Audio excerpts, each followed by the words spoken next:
목사님, 저는 예수 믿었지만 별로 복 받은 게 없어요. 혹시 여러분 중에서도 그렇게 생각하시는 분이 계시는지 모르겠습니다. 목사님, 예수 믿었지만 별로 복 받은 것 같지 않네요. 우리 집이 굉장히 어렵게 살았고, 또 그래서 하나님께 참 많이 기도했지만 하나님께서 별로 좋은 것을 주신 것 같지 않습니다. 여러분, 왜 이렇게 말할까요? 바로 믿음의 눈이 열리지 않았기 때문입니다. 자, 오늘 이 로마서 5장의 말씀은 우리에게 이것에 대한 질문에 대한 답을 주고 있습니다. 믿음으로 의롭다 하심을 받은 자에게 하나님께서 어떤 유익을 현재에 주시는지 말씀하고 있습니다. 자, 1절 말씀을 우리 다시 한번 같이 볼까요? 1절입니다. 시작. 그러므로 우리가 믿음으로 의롭다 하심을 받았으니 우리 주 예수 그리스도로 말미암아 하나님과 화평을 누리자. 여기서 의롭다 하심을 받았다라는 말은 뭐겠습니까? 자격이 없는데 하나님의 자녀로 인정을 받았고 천국 백성이 되게 하셨다. 여러분, 이 말입니다. 그것도 다른 것이 아니라 믿음 하나만으로 이런 자격을 얻게 되었다라는 것입니다. 우리가 뭔가 열심히 해서 어려운 과정들과 시험을 통과해서 이런 자격을 얻은 게 아니라는 것이죠. 여러분, 5장 1절에 보면 그러므로라고 하는 이 접속사가 있습니다. 이 그러므로는 앞에 내용, 그죠? 이 전 내용의 내용을 말씀하고 있는 것입니다. 로마서 1장부터 우리가 4장까지 그동안 말씀을 살폈는데요. 전체 내용을 압축해서 이 5장은 종합해주고 있다라는 이야기입니다. 하나님이 이제 그리스도의 신실한 삶과 죽음과 부활을 통해서 우리를 의롭게 해 주셨기 때문에 그러므로 이제 이것에 대한 이야기를 말씀하고 있는 것입니다. 예수님을 의지하고 예수님이 나의 구주가 되신 것은 우리가 어떻게 되는 것입니까? 우리 마음 깊이 이것을 받아들이는 것. 이것이 바로 믿음으로 되는 것이다 라고 말씀하고 있는데, 자, 이렇게 믿음으로 받아들이게 된다면 우리의 삶의 방향이 바뀐다는 것입니다. 여러분, 혹시 내가 예수 믿는데 내 삶이 별로 바뀐 것 같지 않다고 볼 때가 있습니까? 그런데 여러분, 뭔가 이렇게 조금 변하지 않은 것 같아도 여러분, 방향이 바뀐다면 여러분, 그것은 엄청난 변화인 것입니다. 똑같은 밥을 먹어도 내가 이 밥을 그냥 배고파서 먹는 것과, 그래, 내가 이것을 통해서 건강을 찾고 이 건강을 통해서 하나님이 주신 사명을 이룬다라고 하는 것은 분명히 다른 차원의 관점에 있는 것입니다. 성령님이 역사하셔야만 여러분, 이 믿음이 생기는 것입니다. 그래서 사람은 하나님과 예수님에 대해서 잘 알지 못할지라도 성령님께서 우리에게 예수님에 대해서 믿게 해주신다는 겁니다. 여러분, 우리가 100% 예수님을 다 이해해야 믿습니까? 여러분, 믿으니까 어떻게 돼요? 이해되어지는 부분들이 생기는 것 아니겠습니까? 여러분, 서로 사랑하다 보면 그 사랑 안에서 우리가 이해되어지는 부분들이 생기는 것이지, 꼭 이해되어져야만 그 사람을 사랑하고 품을 수 있는 게 아니라는 것이죠. 여러분, 그래서 우리는 이것을 믿음이 생겼다라고 성경은 말씀하고 있는 것입니다. 이 믿음이 생기는 순간 하나님은, 야, 너 이제 의로운 사람이 된 거야. 이제 너는 죄가 없어. 너와 나는 이제 불화 관계가 끝났어. 이렇게 선언해 주시는 것을 우리가 알게 되는 것입니다. 이 말씀은 예수님이 이전에는 이런 화평을 누리지 못했다라는 것입니다. 왜 믿음으로 의롭다 함을 받기 전까지는 하나님과 화평을 누릴 수 없다라고 성경은 말씀하고 있을까요? 하나님이 믿음으로 우리 죄를 사해 주시는 은혜를 모르면 여러분, 우리 삶에 어떤 일들이 벌어질까요? 뭐 이런 것이 아니겠습니까? 내가 이렇게 하나님 말씀대로 살지 못해서 하나님이 내 인생에서 이런 어려움을 주시는구나. 자꾸 뭔가 내가 하나님께 뭔가를 잘해야 되는데 그러지 못할 때 때로는 어려움이 오면 하나님이 날 이렇게 고생시키고 어려움을 주는구나라고 이해한다는 것입니다. 아니면 내 죄 때문에 하나님이 나를 사랑하지 않아서 이렇게 내가 고생을 하는구나. 여러분 혹시 그런 생각을 해보신 적이 있습니까? 난 한 주간 은혜롭게 살았는데 또 때로는 왜 이리 일이 안 풀리지? 이렇게 생각할 수도 있습니다. 이건 분명히 하나님 날 사랑하지 않는 거야. 내가 뭐 잘못한 게 있나? 여러분 혹시 우리가 어려운 일을 만날 때 여러분 이런 생각들을 가질 때가 없으셨습니까? 왜 이런 생각을 갖냐면 사람과의 관계가 좋지 못할 때 우리는 그 사람과의 경험을 통해서 때론 다른 일도 보기 때문이죠. 하나님을 그렇게 바라보려고 하는 그런 생각들이 생겨지는 것입니다. 그런 오해가 생기는 거죠. 로마서 1장은 이미 하나님의 진노가 사람의 진노와 다르다라고 하는 것을 이미 말씀해 주고 있습니다. 사람은 관계가 틀어지면 어떻습니까? 어느 기회가 되면 그래 너 어디 두고 보자 이렇게 벼르지만 하나님은 우리가 아무리 잘못해도 우리를 향한 진노를 거두시고 오히려 독생자 예수 그리스도를 우리에게 아낌없이 내어주셔서 우리의 구원자가 되어 주신 것이 아니겠습니까? 내가 좀 괜찮은 모습을 띄었기 때문에 그래 너를 위해서는 예수님이 좀 죽어도 괜찮을 그런 자격이 있구나. 여러분 이래서 한 게 아니라는 것이죠. 그런데 우리는 그런 것들을 생각을 하면서 자꾸 살아가니까 문제가 생기면 하나님과의 불화 이 문제로 인해서 마치 사람이 관계가 좋지 않은 사람이 나한테 보복하는 것처럼 그렇게 생각할 수 있다는 것입니다. 하나님이 힘을 가지셨기 때문에 내가 잘못하면 그 힘을 나한테 휘두르기 때문에 내가 이런 어려움을 당하고 예수 믿어도 잘 되는 게 없어. 이런 생각을 한다는 것입니다. 여러분 하나님과의 화평을 이루는 것은 우리의 행동과 상관이 없습니다. 부활하신 주님이 제자들에게 나타나셔서 제일 먼저 뭐라고 말씀하시는지 여러분 우리가 잘 알지 않습니까? 뭐라고 말씀하면 평강이 있을지어다. 여러분 왜 예수님께서 이런 말씀을 하셨을까요? 제자들 마음속에는 그래 예수님이 참 십자가를 지실 때 예수님 몰라라 하고 우린 다 도망가서 다락방에 숨어 있었지. 예수님을 배반했는데 예수님이 딱 나타나시자 어떻습니까? 별 면목이 없는 것입니다. 사람은요 면목이 없으면 다 숨게 돼 있어요. 앞에 나와서 그때 내가 정말 잘못했습니다. 용서해 주십시오. 이런 사람은 열에 하나도 없습니다. 그냥 피해버리는 거예요. 숨는 거예요. 지금 제자들도 마찬가지입니다. 이런 상황에서 예수님을 만났다는 게 얼마나 제자들의 마음에는 부담이고 고역이겠습니까? 숨을 수밖에 없는 것입니다. 그런데 주님이 먼저 찾아오셔서 평강이 있을지어다 이렇게 말씀하신 것입니다. 자, 이거는 뭘 의미할까요? 예수님께서 야, 너 나 버리고 갔다고 그렇게 숨지 마. 괜찮아. 죄된 마음에 묶이지 마. 너희들이 날 버리고 도망쳤어도 나는 너희들 향한 마음이 변치 않아. 너희 행한 것에 따라서 우리 관계가 망가지고 그런 게 아니야. 예수님께서 그걸 알려주시는 것입니다. 아멘. 그럼 이게 우리하고 적용하면 뭐겠습니까? 우리가 조금 못하고 우리가 좀 기도도 안 하고 뺀질거리고 예배도 빼먹고 이런다고 여러분 하나님이 우리를 벌 주시고 이렇게 하는 게 아니라는 것입니다. 화평은 우리가 또 원한다고 찾아오는 것입니까? 예수님이 제자를 용서해 주시고 받아주시지 않았다면 여러분 화평이 되겠습니까? 이것들이 제일 내가 힘들 때 날 배신하고 이제 와서 친한 척해? 여러분 예수님이 이런 마음을 가지고 있었다고 생각해 보십시오. 와서 예수님 앞에 뭐라고 착한 척하고 친한 척하고 이렇게 와서 우습고 립 서비스를 해도 여러분 손발이 닳도록 빌어도 여러분 이게 통하겠습니까? 여러분 이 화평의 키는 예수님이 갖고 계시는 것입니다.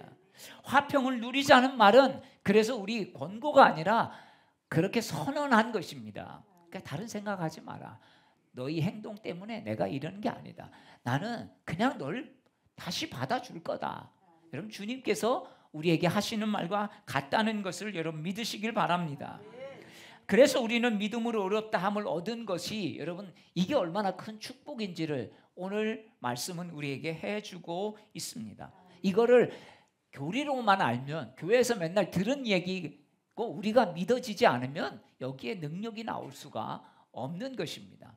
만약에 그러면 능력이 안 되면 어떻습니까? 문제가 생기면 계속해서 주님이 날 미워하시지, 주님은 날 사랑하시지 않으셔, 이렇다는 것입니다. 여러분 문제만 만나면 흔들려 버리는 사람들이 있어요.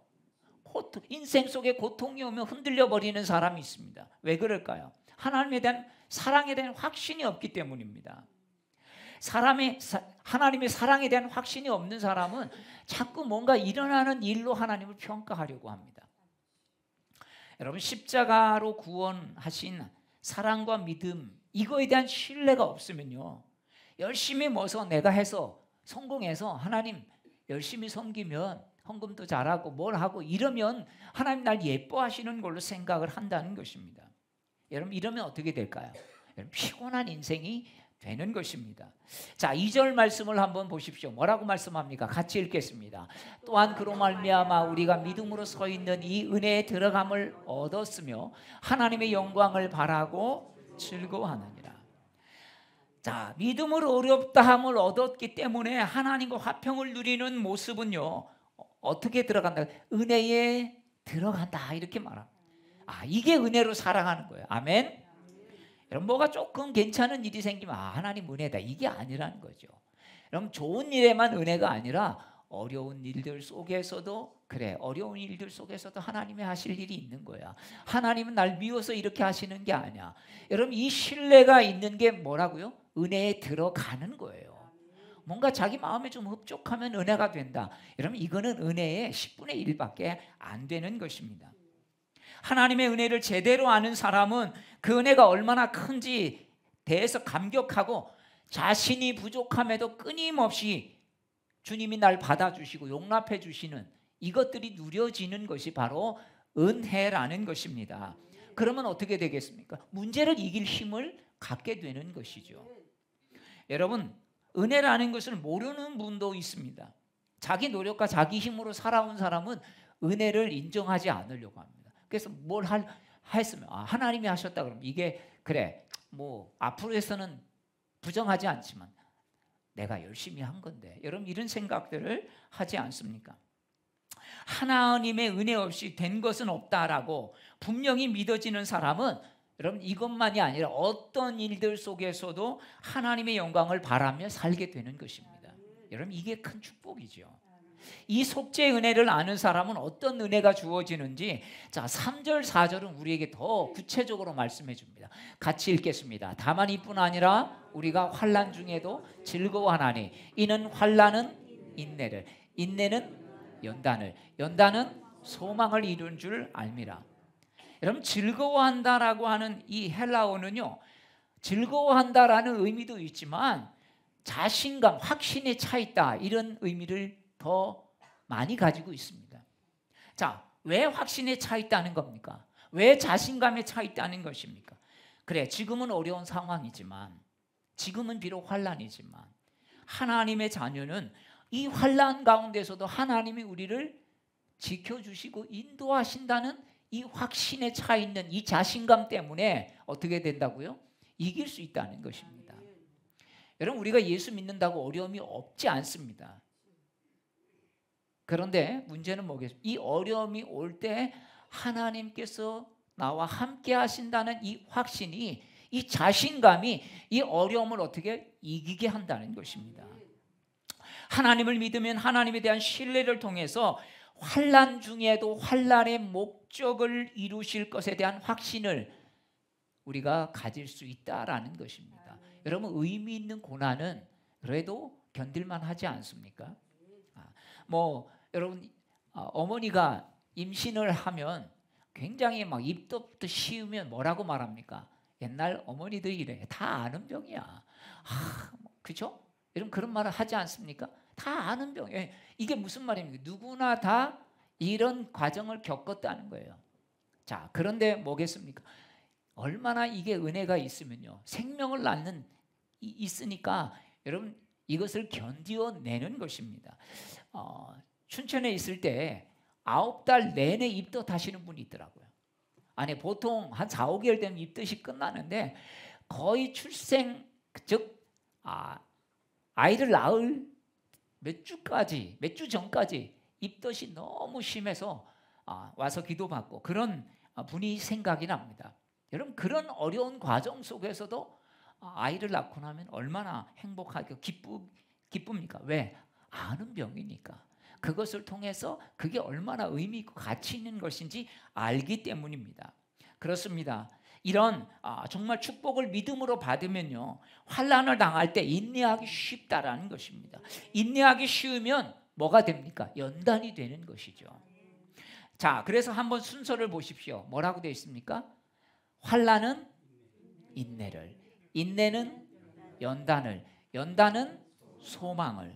여러분 이 순서를 잘 기억하십시오.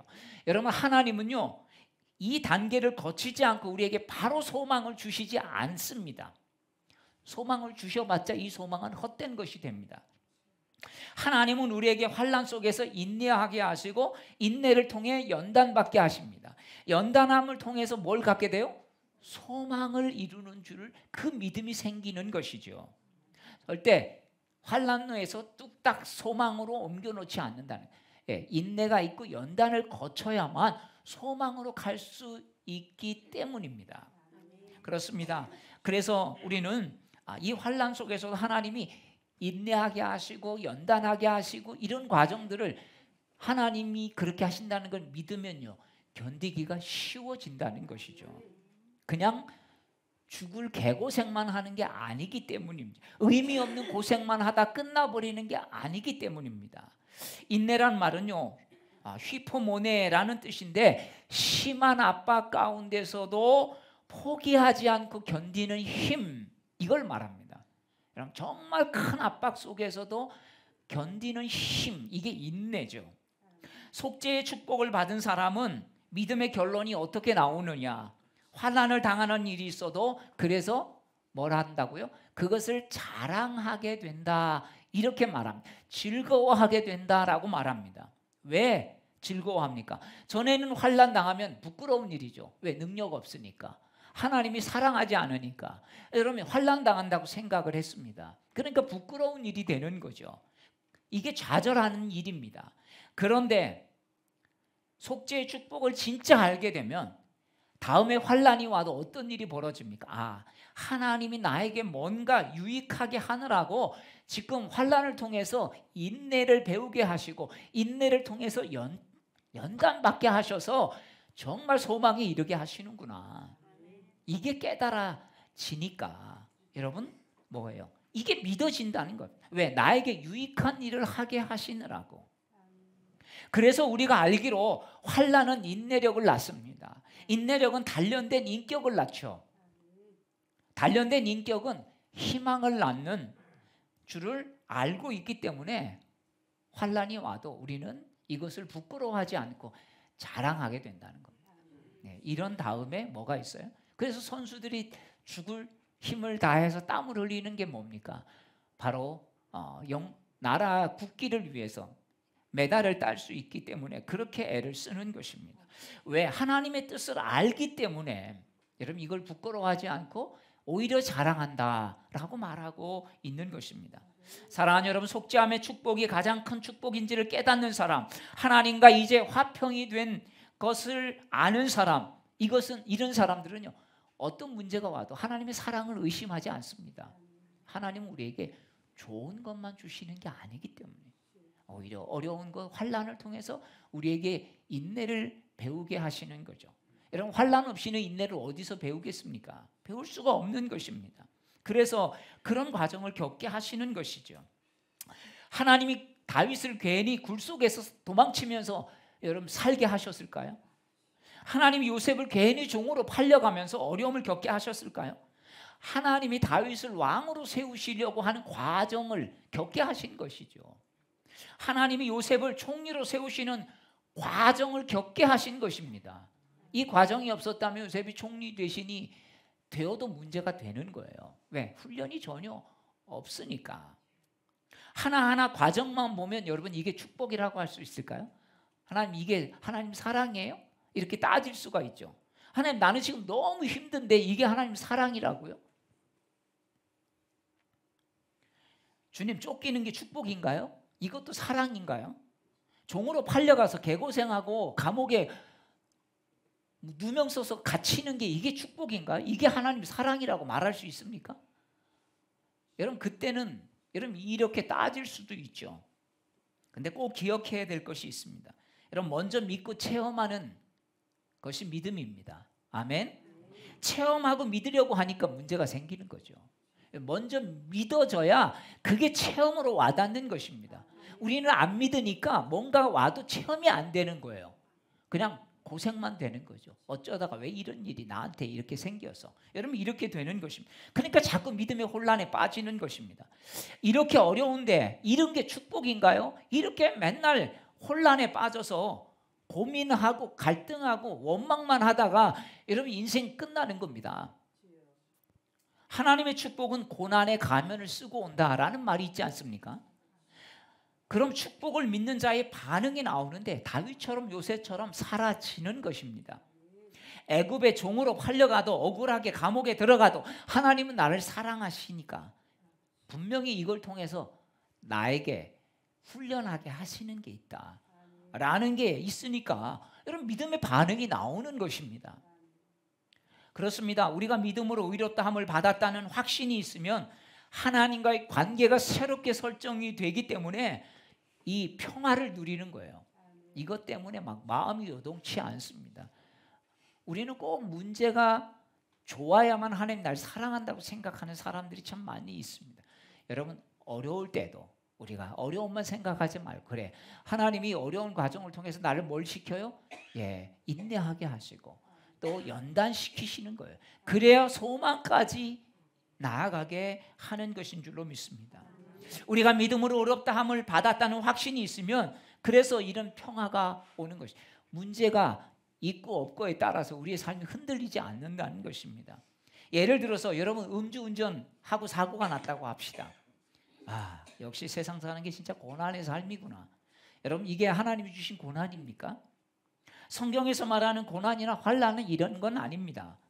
아니, 세상 속에서 내 마음대로 살다가 당하는 고난이 이게 무슨 고난입니까? 이것은 환난이 아닙니다. 이것은 어떻게 보면 시험이 되는 것이죠. 환난은 하나님의 말씀대로 살려다가 오는 어려움을 말하는 것입니다. 말씀대로 살려다가 오는 어려움을 이기면서 하나님이 구원의 소망이 확실한 사람은 뭐가 생깁니까?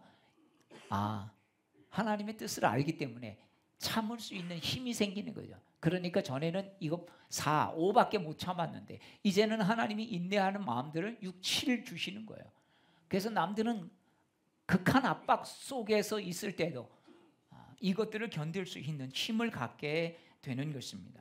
여러분, 연단이란 어떤 말을 쓰냐면 도키메라는 단어를 쓰는데요. 이거는 우리가 잘 알죠. 철을 붉은 그 풀무 속에 넣었다가 화로에 넣었다가 시뻘겋게 달아서 계속 망치로 때리면 여러분 이게 좁아들지 않습니까? 그러니까 단단해지는 강철이 되는 거죠. 이거를 연단이라고 합니다. 그러면 또 집어넣고 또 식혔다가 이러면 이제 철이 강철이 되는 것입니다. 두꺼운 철도 이렇게 좁아지지만 얇아지지만 훨씬 더 강한 철이 되기 때문에, 왜? 담금질 뜨거웠다 차가웠다 뜨거웠다 차가웠다 하면서 굉장히 강철이 되기 때문입니다. 철을 가공해서 단단하게 만들듯이 연단은 우리의 인격을 단단하게 하고 현실에서 흔들림 없는 하나님의 성품으로 다듬어가는 과정이라고 할 수가 있습니다. 그렇습니다. 그래서 하나님께서 우리에게 이런 방법들을 쓰십니다. 그런데 여러분, 하나님이 없는 사람도 이런 인내를 할 수 있습니다.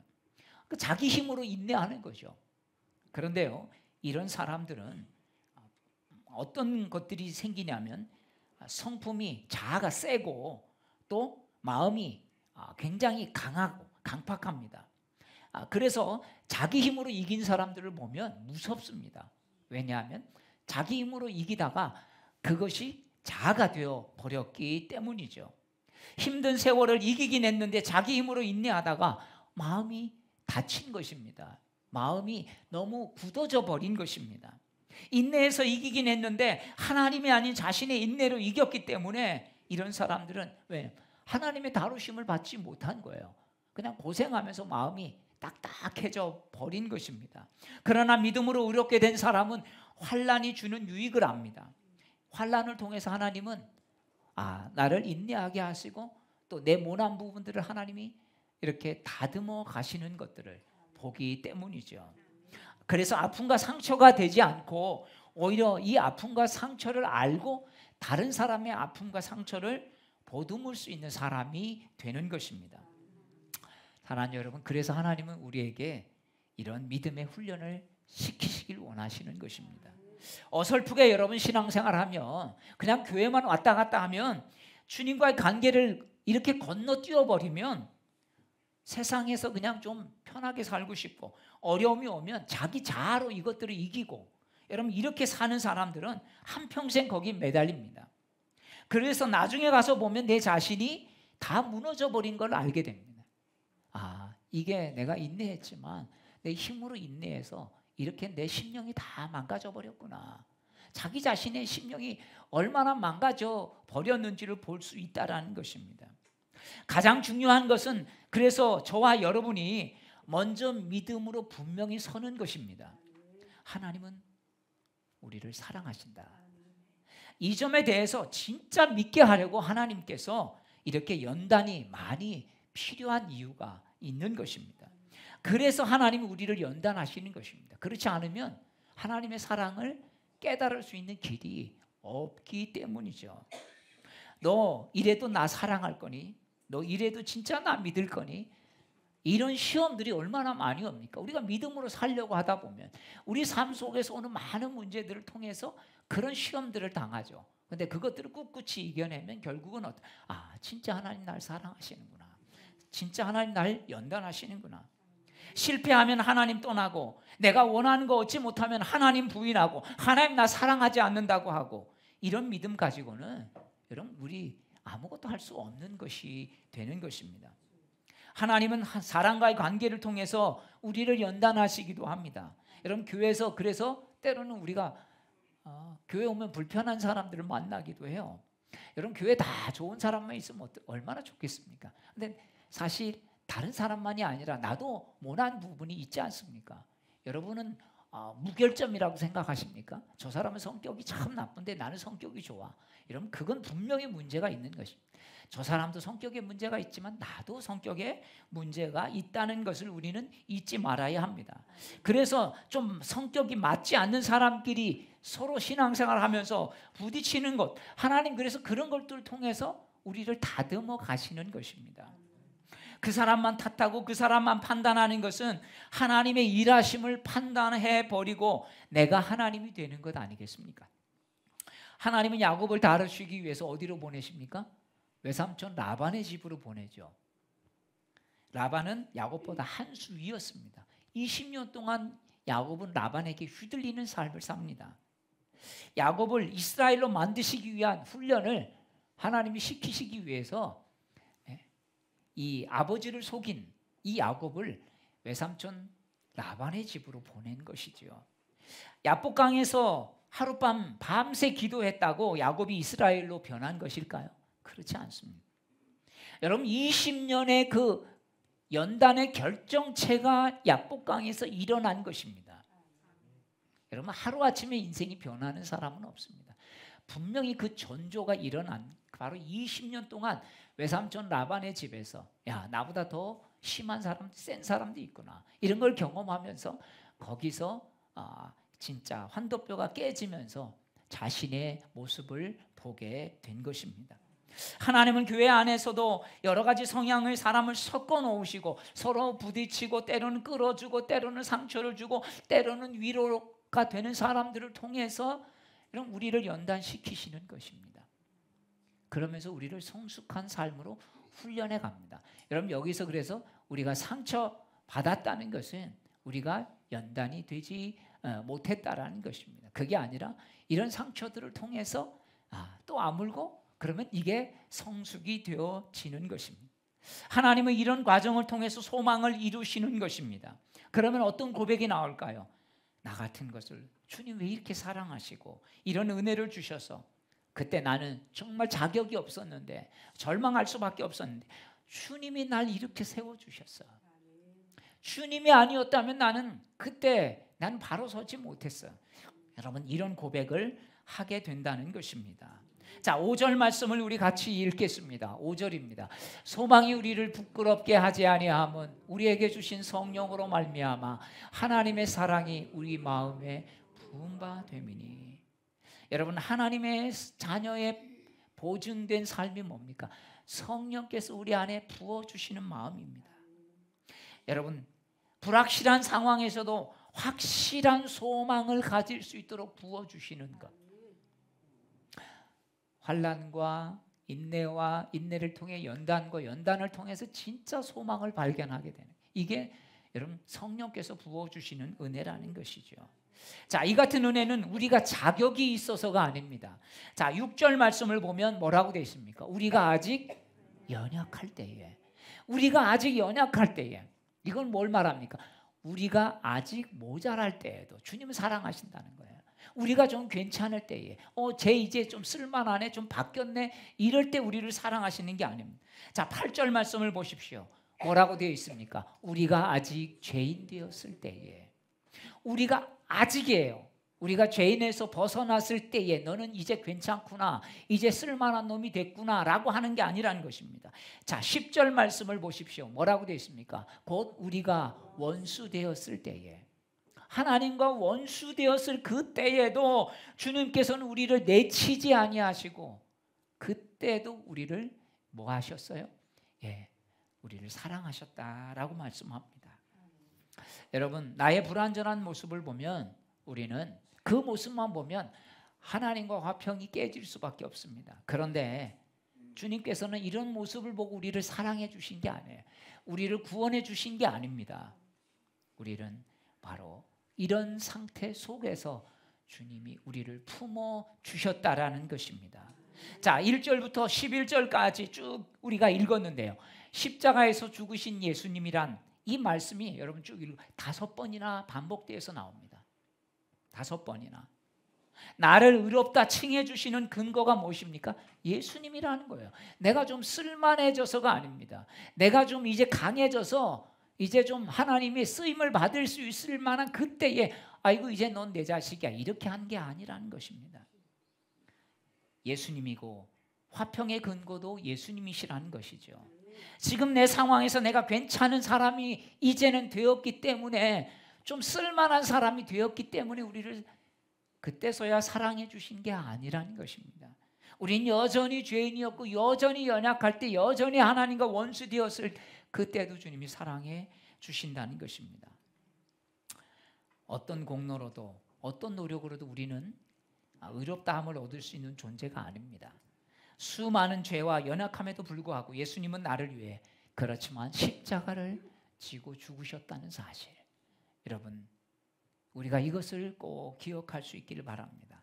사랑하는 여러분, 우리가 살아가면서 우리 인생 속에 던져진 문제로 인해 우리 인생을 괴롭게 할 때가 있습니다. 여러분 저도 그런 일들을 많이 만났고 여러분도 마찬가지일 겁니다. 여러분의 삶의 평안을 깨는 일들이 순식간에 하루아침에 벌어질 수도 있습니다.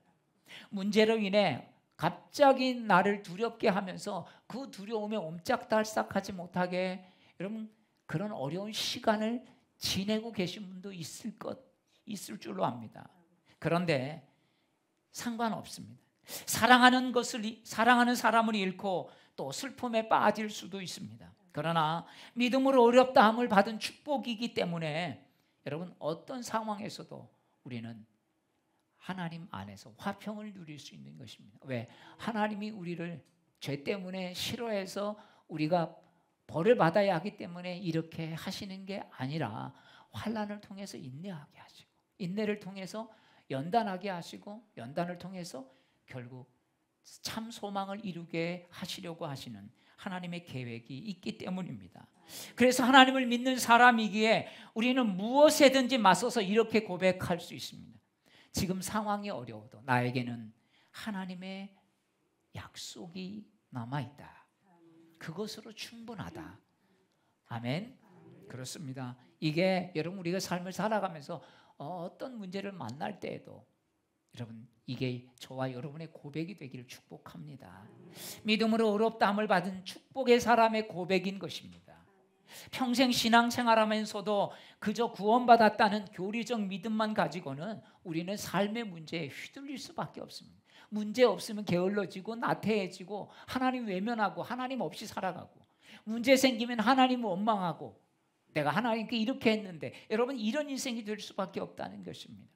죄사함의 축복을 통해 하나님의 사랑이 보이지 않는 어두운 길을 갈 때에도, 지금 너무나 평안해서 하나님 없이도 그냥 문제없이 살아가는 그런 순간에도 하나님은 우리의 주님이 되시고 또 우리를 사랑하신다는 사실을 꼭 기억할 수 있길 바랍니다. 이때 어떻게 했습니까? 어떤 순간에도 우리는 믿음을 붙잡고 하나님의 사랑을 의지해서 나아가는 저와 여러분 되기를 주의 이름으로 축복합니다. 우리 다 함께 일어나셔서